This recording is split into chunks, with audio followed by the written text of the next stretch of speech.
Hello dear students, second problem solve करते हैं। इसमें आपको फाइंड करना है value of summation n equal to 1 to infinity NC2 3/4 to the power n। अब NC2 को हम लोग ऐसे लिख सकते हैं n इंटू n माइनस 1/2, बिल्कुल लिख सकते हैं। यानी कि समेशन आपको बेसिकली फाइंड करना है half summation n into n minus 1 3/4 whole to the power n। तो ये समेशन फाइंड कर लीजिए, लास्ट में उसका हम लोग हाफ कर देंगे। ये थोड़ा सा कॉम्प्लिकेटेड लग रहा है, लेकिन आप यहाँ से देख रहे हैं कि ये 3/4 टू द पावर n है, यानी कि ये कुछ ज्योमेट्रिक सीरीज जैसा आपको बता रहा है कि है। ये जो n इंटू n माइनस 1 है, ये किसी तरह का सीरीज नहीं लग रहा है, ना ये अर्थमेटिक है ना ज्योमेट्रिक है। तो मैं इससे एक थोड़ा सा लोअर लेवल का प्रॉब्लम लेता हूँ। मैं एक आसान प्रॉब्लम लेता हूँ कि n is equal to 1 to infinity n into 3/4 to the power n। अब ये बच्चों को लग रहा होगा कि हाँ, ये कुछ जाना पहचाना सीरीज है, इसका तो सम हम लोग फाइंड कर सकते हैं। ये n जो है वो लग रहा है कि अर्थमेटिक प्रोग्रेशन में है, ये ज्योमेट्रिक प्रोग्रेशन में है, तो ये AGP सीरीज हो गया। तो इसको तो आप जानते हैं कि हाँ, ये जो कॉमन रेशियो है उससे कुछ मल्टीप्लाई करते हैं, इस समेशन को हम लोग एक्सपैंड करके लिखते हैं, थोड़ा सा दाएं बाएं कुछ कुछ करते हैं मैनिपुलेशन, तो इस a की वैल्यू फाइंड हो जाएगी। बिल्कुल सही है, उस तरीके से भी हो जाएगा। यहाँ मैं आपको समेशन वाला जो नोटेशन है ना, इसका यूज़ करके इसको फाइंड करना सिखाऊंगा। तो ये थोड़ा सा नया कुछ बच्चों के लिए हो सकता है। तो इस a में मैं 3/4 टाइम्स a कर दूं। 3/4 से क्यों मल्टीप्लाई किया? क्योंकि यहाँ पर आप देख रहे हैं कि 3/4 टू द पावर n है, तो 3/4 इंटू a करिएगा तो ये क्या हो जाएगा, n तो एज इट इज रहेगा, यहाँ हो जाएगा 3/4 whole to the power n plus 1। और ये n कहाँ से कहाँ है, 1 से इन्फिनिटी तक जा रहा है। अब आप चाहते हैं कि इन दोनों सीरीज को कुछ ऐड या सब्ट्रैक्ट करें, लेकिन अब देख रहे हैं कि यहाँ पर है 3/4 टू द पावर n, यहाँ पर है 3/4 to the power n plus 1। तो इन दोनों को आप कैसे कंपेयर या कैसे मैनिपुलेट कर सकते हैं? एक तरीका ये हो सकता है कि मैं इस n प्लस 1 को एक नया वेरिएबल बना दूं और उसका नाम t कर देते हैं, और इस समेशन को उस t के टर्म्स में लिखते हैं। n प्लस 1 को t लिख देता हूं, ठीक है। अब आप कहेंगे कि ये करने से क्या फ़ायदा होगा? फ़ायदा ये होगा कि अब ये क्या हो जाएगा, 3/4 टू द पावर t हो जाएगा। अब लास्ट में इस t को मैं वापस n में कर दूंगा। मैं बताता हूँ कैसे कैसे करूँगा इसको। अब ये सब मैथमेटिकल जगलरी है, लेकिन ये सब आपको आना चाहिए। तो अब ये क्या हो जाएगा, ये हो जाएगा समेशन n की जगह क्या लिखना पड़ेगा, t-1, क्योंकि देखिए n क्या है, t-1 है। यहाँ क्या हो जाएगा, 3/4 whole to the power t। अब ये इंडेक्स ऑफ समेशन देखिए, n क्या है, 1 से इन्फिनिटी है, तो n अगर 1 है तो t क्या हो जाएगा, 2 हो जाएगा। तो यानी कि यहाँ पर समेशन क्या हो जाएगा, 2 से इन्फिनिटी हो जाएगा। तो हमने इस n वाले को t के टर्म्स में चेंज कर दिया, 2 से infinity t-1 3/4 to the power t। अब ये जो हमने 2 से इन्फिनिटी किया है, इसको मैं चाहूँ तो इसको मैं t=1 से इन्फिनिटी भी कर सकता हूँ। क्यों कर सकता हूँ? क्योंकि t=1 जब रखिएगा तो ये वाला टर्म तो 0 हो जाएगा, यानी कि 0 को ऐड करने से मेरे पूरे समेशन की सेहत पे तो कोई फ़र्क नहीं पड़ने वाला है। तो अभी देखिए क्या है, ये जो समेशन हमने लिखा है ये एक्चुअली में है t=2 to infinity t-1 3/4 to the power t। लेकिन मैं इस समेशन को t=2 के बदले t=1 से भी करूं तो भी कोई फ़र्क नहीं पड़ेगा, क्योंकि जब हम लोग t=1 लेंगे तो इस t-1 के कारण ये पूरा का पूरा टर्म 0 हो जाएगा। तो हम लोग समेशन को t=1 से भी स्टार्ट कर सकते हैं। तो भाई इसको मैंने कर दिया t=1 टू इन्फिनिटी। अब आप कहेंगे कि ये आप n से t के चक्कर में क्यों चले गए? मैं इसलिए चला गया क्योंकि अब देखिए ये क्या हुआ, ये है summation t-1 into 3/4 to the power t। अब ये t हो या n हो, ये सब तो डमी वेरिएबल है ना। थ्रू आउट समेशन में हर जगह जहाँ जहाँ t है, मैं t की जगह n कर सकता हूँ, बिल्कुल कर सकता हूँ। मैं चाहूँ तो t की जगह y कर सकता हूँ, t की जगह मैं p कर दूँ, कोई फ़र्क नहीं पड़ता है। ये तो एक इंडेक्स है ना, ये तो एक डमी वेरिएबल है। जैसा कि मैंने बताया था, इंटीग्रेशन में भी आपको अगर दिया हुआ है कि ft dt कोई लिमिट है a से b तक, तो आप a से b तक ft dt को इंटीग्रेट करिए या a से b तक fx dx को इंटीग्रेट करिए, मिलेगा तो सेम चीज़, ठीक है। तो यहाँ पर जो हमने t लिखा है, उस सारे t को मैं n में वापस कर सकता हूँ। और ध्यान रखिएगा कि जब मैं इसको वापस n में कर रहा हूँ तो सब जगह मैं t को n में बस चेंज कर दूंगा। उस टाइम में आपको इस वाले रिलेशन को ध्यान में नहीं रखना है, क्योंकि अभी मैं क्या कर रहा हूँ, जहाँ जहाँ t है सब जगह मैं t को n से सब्स्टिट्यूट कर दे रहा हूँ। वो मैं कर सकता हूँ क्योंकि यहाँ पर t हो, y हो, x हो, n हो, सभी डमी वेरिएबल हैं। टी की जगह यहाँ पर एन रखिए, पी रखिए, क्यू रखिए, कोई फ़र्क नहीं पड़ता है। तो अब आप कहेंगे कि आप ये सब मैनिपुलेशन क्यों कर रहे हैं? ये सब मैनिपुलेशन मैं इसलिए कर रहा हूँ क्योंकि देखिए जब टी की जगह एन रखिएगा तो ऊपर भी 3/4 टू द पावर एन है, यहाँ भी 3/4 टू द पावर एन आ जाएगा। दोनों को सीधे सीधे आप माइनस कर सकते हैं टर्म बाई टर्म, इसलिए ये सब तिक्रम मैं कर रहा हूँ। अगर जिनको ये चीज़ नहीं समझ में आ रहा है वो चाहें तो इस समेशन को पूरा खोल करके एक्सपैंड करके लिखें, सारे टर्म्स को लिखेंगे तो देखेंगे कि जो ऐसे ऐसे जो डायगोनल टाइप के टर्म्स हैं ना, कुछ कुछ मैच कर रहे हैं, उसमें भी उनको माइनस करना पड़ेगा, तो अल्टीमेटली ए की वैल्यू वो फाइंड कर लेंगे। लेकिन ये मुझे थोड़ा सा सिस्टमेटिक लगा और थोड़ा सा हाई क्लास का लगा, इसलिए मैं इस तरीके से बता रहा हूँ, और कोई बात नहीं है। हाई क्लास का लगा और साथ ही साथ इसलिए बता रहा हूँ कि आगे जब मुझे n into n minus one वो वाले सीरीज का समेशन करना है तो वहाँ पर आपको यही टेक्निक काम में आएगा। वहाँ पर आपको ये एक्सपैंड करने वाला टेक्निक बहुत ही लेंदी और कम्बरसम हो जाएगा। तो यहाँ तक तो आप लोग समझ गए। अब मैं क्या करूँगा, जहाँ जहाँ t है इसको मैं n में कन्वर्ट कर दूंगा, ये n हो जाएगा, ये n हो जाएगा, तो यहाँ हो गया n माइनस वन, ये जो t है ये हो जाएगा n, तो भाई तू बन जा n। तो देखिए मैंने क्या लिखा है, a की वैल्यू थी summation n is equal to 1 to infinity n into 3/4 to the power n, और 3/4 a की वैल्यू है summation 1 to infinity n minus one into 3/4 to the power n। अब a माइनस 3/4 a कर दीजिए, यानी कि इधर LHS में आ जाएगा a/4 और इधर क्या आ जाएगा 3/4 टू द पावर n, और इधर 3/4 टू द पावर n तो कॉमन है, बचेगा क्या ये n माइनस वन, तो ये क्या हो जाएगा n minus n minus one 1 हो जाएगा। तो जब इस 1 और इस 2 1 माइनस 2 जब करिएगा, देखिए क्या कर रहे हैं कि बात मैं कर रहा हूँ, 1 माइनस 2 करिएगा तो LHS में आएगा a/4, तो उसको हम लोग लिख दें ऐसे कि a/4 this is equal to summation n minus 1 करिएगा तो हो जाएगा 1, यहाँ आ जाएगा 3/4 to the power n, n is equal to 1 to infinity. तो अब ये तो बहुत सिंपल, एक सिंपल ज्योमेट्रिक सीरीज हो गया। इसका सम क्या होता है, इनफाइनाइट ज्योमेट्रिक सीरीज है, तो ऊपर में जाएगा a/1 माइनस r, यानी कि 3/4, कॉमन रेशियो 3/4 है, 1 माइनस 3/4, इसकी वैल्यू हो जाएगी 3/4 इंटू 1/4 यानी कि 3, यानी कि a/4 इज इक्वल टू 3, तो a की वैल्यू आ गई 12। तो ये तो हमने एक आसान सा क्वेश्चन सॉल्व किया कि अगर आपको ऐसा एक सीरीज दे रखा हो जो देखने में लग रहा है कि ये अर्थमेटिको ज्योमेट्रिक सीरीज है, तो इसका सम हम लोग फाइंड कर सकते हैं, इसकी वैल्यू हो गई 12। अब हम लोग थोड़ा सा जो मुश्किल क्वेश्चन है उसकी तरफ आते हैं, थोड़ा सा डिफिकल्ट है, ये सम का सीरीज फाइंड करना है। इसका नाम हम लोग b दे देते हैं, तो b इक्वल टू क्या हो जाएगा n into n minus one 3/4 whole to the power n।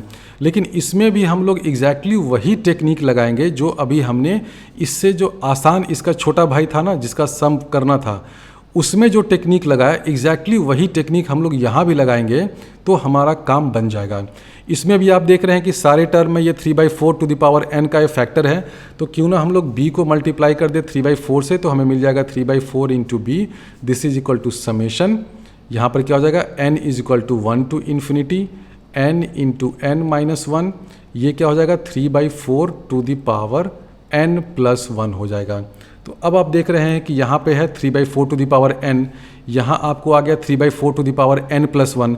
तो अब आप चाह रहे हैं कि कुछ मैनिपुलेशन करके मैं इस n प्लस 1 को भी घुमा फिरा करके n में वापस ले जाऊँ। कैसे करिएगा, वही टेक्निक लगाइए जो मैंने अभी सिखाया था। आप n प्लस 1 को t मान लीजिए, तो क्या हो जाएगा समेशन जो है n इजकल टू 1 जब हो जाएगा तो t कहाँ से स्टार्ट करेगा 2। और इसमें देखिए क्वेश्चन में आपको n equal to 1 to infinity दे रखा है, लेकिन यहाँ पर 1 की ज़रूरत भी नहीं है क्योंकि n इजकल टू 1 के लिए तो ये वाला टर्म 0 हो जाएगा।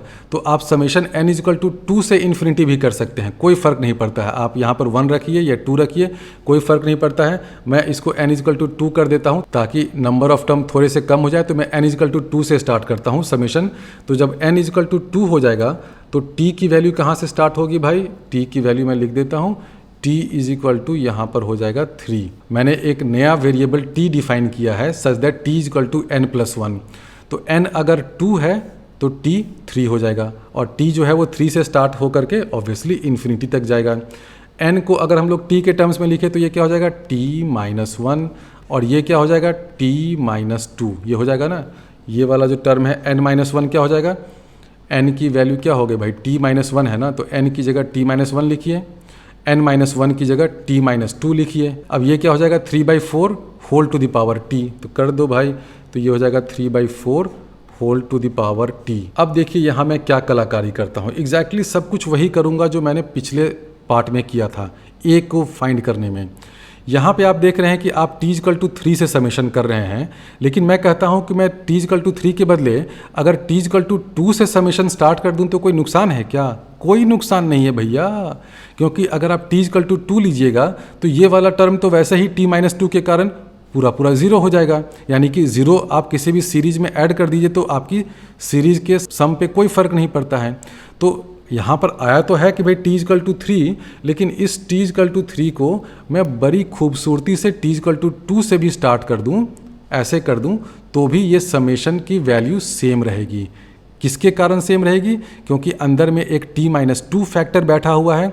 जब t की वैल्यू 2 होगी तो ये पूरा का पूरा टर्म ज़ीरो हो जाएगा, यानी कि समेशन में कोई फ़र्क नहीं पड़ेगा। तो चलो भाई ये t इक्वल टू 3 जो है उसको हम लोग कर दें t इक्वल टू 2। अब आप देख रहे हैं कि यहाँ पे हमने t के टर्म्स में लिखा है और अभी मैंने बताया कि भाई t हो, n हो, p हो, q हो, सब तो डम्मी वेरिएबल है, इनकी अपनी कोई औकात नहीं होती है। तो सब जगह मैं चाहूँ तो t को n n n कर देता हूँ, ठीक है। और ध्यान रखिए जब हम लोग थ्रू आउट समेशन में t को n से या n को t से इंटरचेंज करते हैं तो उस टाइम आपको ये वाला रिलेशन भूल जाना होगा, क्योंकि ये आप कहाँ से n और t लेकर आए उसकी आपको अब कोई ज़रूरत नहीं है। तो अब मैं क्या करता हूँ कि इसमें हर जगह जहाँ जहाँ t है सब जगह n कर देता हूँ। t-1 था तो मैं कर देता हूँ n-1, t-2 था तो कर देता हूँ n-2, और ये है 3/4 टू द पावर t, तो इसको कर देता हूँ 3/4 टू द पावर n। अब आप कहेंगे कि इतना सारा तिक्रम आप करते ही क्यों है? मैं इसलिए करता हूँ क्योंकि अब देखो यहाँ क्या है 3/4 टू द पावर n, यहाँ क्या है 3/4 टू द पावर n। अब जब इस b में से 3/4 b सब्ट्रैक्ट करिएगा तो देखिए ये आमने सामने वाले करस्पॉन्डिंग टर्म कितनी आसानी से एक दूसरे से सब्ट्रैक्ट होते जाएंगे। 3/4 to the power n, 3/4 to the power n दोनों में है। ये अंदर में क्या है n इंटू n-1 और यहाँ है n-1 इंटू n-2, तो अंदर में क्या बचेगा? अंदर में देखिए n-1 n-1 दोनों में कॉमन है तो ये कॉमन बाहर निकल जाओ। ऊपर में है n माइनस नीचे में है n-2, तो n-n-2 करिएगा तो 2 आ जाएगा, यानी कि b माइनस 3/4b करिएगा तो आपको क्या मिलेगा? इसको अगर मैं नाम दे दूँ 1, इसका नाम दे दूँ 2, तो 1-2 करने पे हमें LHS में मिल जाएगा b/4 और RHS में मिल जाएगा समेशन। ये t की जगह तो n कर दिया है तो सब जगह n इज इक्वल टू 2 से इन्फिनिटी तक समेशन है भाई, इसलिए कोई घबराने की बात नहीं है। 2 से इन्फिनिटी तक समेशन कर देना है। यहाँ क्या आ जाएगा? n-1 एक कॉमन रहेगा, ठीक है। यहाँ क्या आ जाएगा? 2 आ जाएगा। ये 2 कहाँ से आया? ये n माइनस n-2 करिएगा तो 2 आ जाएगा, और ये 3/4 टू द पावर n तो रहेगा ही। अब ये थोड़ा सा आपको जाना पहचाना लग रहा है क्योंकि अभी हमने n into 3/4 to the power n का समेशन किया है, ये n-1 है यानी कि उससे मिलता जुलता है, यानी कि मेरा काम बन सकता है। इसको हम लोग ऐसे लिख दें b/4 is equal to 2 times summation 2 to infinity n-1 into 3/4 to the power n। हम लोग चाहते हैं कि इस n-1 को n के टर्म्स में कर दें, ठीक है, क्योंकि ये माइनस होने से मेरा नुकसान हो रहा है। अगर यहाँ n-1 की जगह n रहता और यहाँ पे 3/4 टू द पावर n रहता तो मेरा तो बहुत काम बन जाता, ठीक है। तो हम लोग एक नया वेरिएबल लेते हैं, इस बार हम लोग ऐसे कर दें n-1 is equal to t कर सकते हैं। तो n क्या हो जाएगा? 1 + t हो जाएगा। तो समेशन देखिए ये क्या हो जाएगा? Summation n-1 is equal to t है, यानी कि n is equal to 1 + t है। तो ये समेशन कहाँ से कहाँ हो जाएगा? ये देखिए ये जो समेशन की बात हो रही है इसकी, तो जब n की वैल्यू 2 है तो t की वैल्यू 1 होगी, तो यानी कि t का समेशन स्टार्ट होगा 1 से इन्फिनिटी तक, ये हो जाएगा t, ये हो जाएगा 3/4, n की वैल्यू क्या है? 1 + t, यानी कि 1 + t आ गया ये, ठीक है। अब इसको तो हम लोग सम आसानी से कर सकते हैं, मैं बताता हूँ कैसे करेंगे। तो हम लोग LHS में लिख सकते हैं b/4 और ये 2 रहेगा ही। यहाँ पे देखिए क्या है?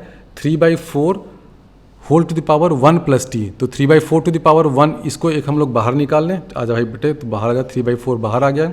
समेशन अंदर में बचा 1 to infinity t 3/4 whole to the power t।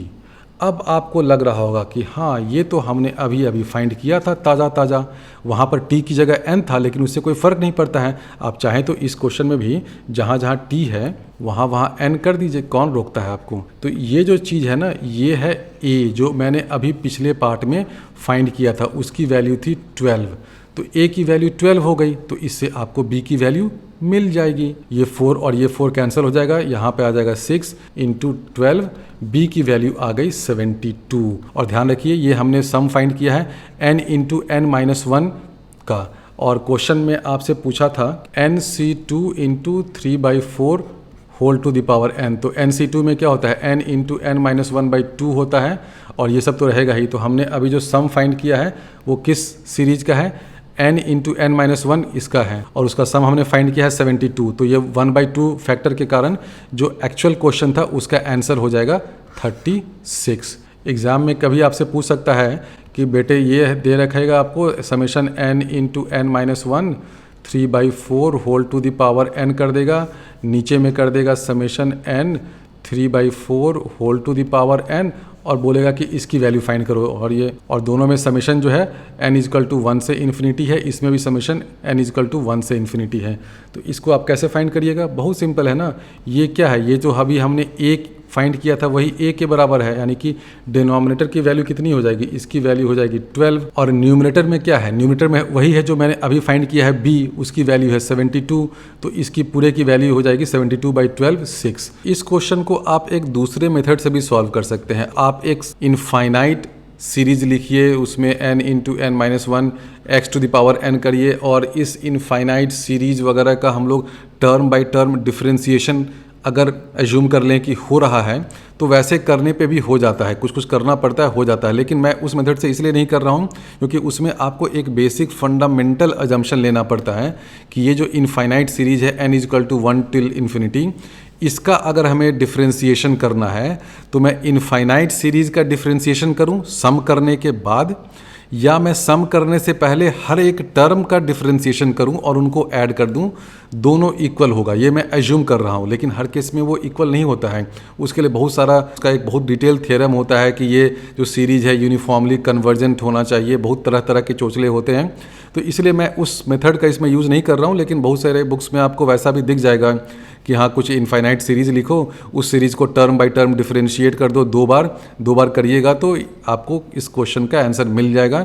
Answer obviously same आएगा जो मैंने पिछले मेथड से किया है, लेकिन पिछला मेथड ज़्यादा इंट्यूटिव है, उस मेथड में ज़्यादा फील आता है।